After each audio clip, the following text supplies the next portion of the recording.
Greetings, YouTube. The doctor is in. Dr. Uria's Papers here, coming at you with another commentary on Dungeons & Dragons. And today on the Doctor Spell Prognosis, we're talking about the spell Hunger of Hadar. Third level Warlock spell. We're giving it a B+. But first, don't forget to hit that subscribe button. If you like this video, hit the like button. And if you have any questions or comments, please leave a question or comment. All right, so like I said, we're giving this a B+. Get ready. This is going to be a long ride on this spell because it is super complicated. I don't know why they being Wizards of the Coast and whoever wrote this spell the way they did, but we've got a lot of stuff to go over. So it is only a Warlock spell. No other classes can cast this, so you have to have levels in Warlock to do this. It's one action. Has a range of 150 feet, massive range, radius of 20 feet, really good radius. Verbal somatic material components, which is a pickled octopus tentacle. It lasts for a minute and its concentration, and you absolutely want to concentrate on this spell. It is conjuration, and it requires a dex save for some of the effects, but not all the effects. So you have to read. We're going to go over each word and sentence in this very carefully. You have to read the spell very, very carefully to actually get all of the rules as written in this.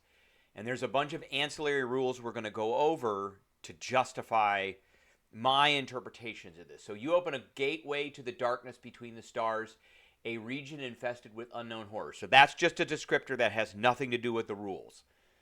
A 20-foot radius sphere of blackness. There's our first word that doesn't really have a rule mechanic. Normally they say darkness, but it's blackness, and there is not really a description or rule mechanic that goes behind the word blackness. Let's keep going. Centered on a point within range and lasts for the duration. So that we understand that. There's blackness. It appears at a point that you designate, 20-foot radius, and it lasts for a minute or until you stop concentrating. The void. This void, so then they change the word again from blackness to void, is filled with a cacophony of soft whispers and slurping noises that can be heard up to 30 feet. Most of this is just flavor text, but you can hear these otherworldly star spawn elder beings whispering up to 30 feet away. So here is the next big mechanic. No light, magical or otherwise, can illuminate the area. Okay, so let's talk about that. This is not an area of darkness. It is an area devoid of light. Therefore, you cannot cast any light spell whatsoever at all to dispel this, because it's not darkness. It's blackness. It would have said the word darkness if it had been the darkness. So the normal mechanics of getting rid of darkness with light spells do not work here. So let's keep that in mind. So it is an area of no light. There is no light in the 20-foot radius. So let's keep talking about that. And creatures fully within the area are blinded.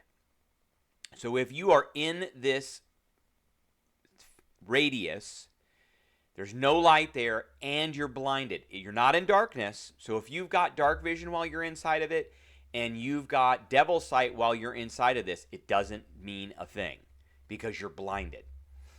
So let's, I have the blinded condition here. A blinded creature cannot see, period, and automatically fails any checks that require sight. Devil sight and dark vision require you to see something for them to work. If you're blind, you can't see. Attack rolls against the creature have advantage, and the creature attack rolls have disadvantage. Okay, so we've established that things inside of it are blind. Second part of the rule mechanic.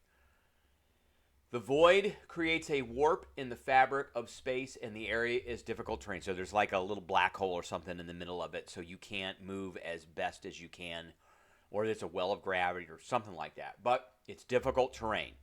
Difficult terrain means every foot of movement in difficult terrain costs 1 extra foot of movement. This rule is true even if multiple things in a space count as difficult terrain. So it's additive. And we're going to talk about that too. So, any creature that starts its turn in the area takes 2d6 cold damage. No saving throw automatically. That doesn't happen when you cast the spell. Any creature that ends its turn in the area must make a dex save or take 2d6 acid damage as milky otherworldly tentacles rub against it. So that's at the end of the turn. So when you cast this spell, the only thing that happens is creatures are inside the radius, 1. They're blind, 2. And they're in difficult terrain, 3. When they start their turn, they take cold damage, 4. And if they end their turn, they could be subject to some, full or not, acid damage depending on their saving throw. That's number 5. Okay, so let's talk about this. If you are not inside this sphere of no light, that means you're not blinded. 1, you're not blinded. 2, there's no light there. So what does that mean? Well, that means creatures with dark vision or with devil sight should be able to see inside the sphere. So Warlock's devil sight, you can see normally in darkness. Darkness being defined as no light. So if we look at this one right here, heavily obscured areas such as darkness, opaque fog, or dense foliage block vision entirely. A creature effectively suffers from the blinding condition. Okay. The presence or absence of light in an environment creates 3 categories of illumination: bright light, dim light, and darkness. So the absence of light in an environment creates darkness. Okay? So that's this. There's no light in the area, which means it's the absence of light, which is darkness. And Warlock's Devil Sight allows you to see normally in darkness, both magical and non-magical, but this is absence of light, as we have to do that. Dark Vision, where is it here? Dark Vision. Many creatures in fantasy game worlds, especially those who dwell in or have dark vision with a specified range. Usually it's like 60 feet. A creature with dark vision can see in dim light. This is not dim light. There's no light there. It's complete darkness, as if it were bright light. And darkness, again, darkness being the absence of light, as if it were dim light. And what happens if we got dim light? It becomes lightly obscured. And we have disadvantage in wisdom perception checks. That's it. Okay, so we can see creatures inside the Hunger of Hadar, which means we can target them, and they're blinded, which means we have advantage against them. Okay, so there's that. That is a biggie. So we talked about Devil Sight, and if the Warlock's inside of it, they're just out to lunch. The creatures inside are blinded. We talk about that. It is difficult terrain. We've talked about that, which is additive.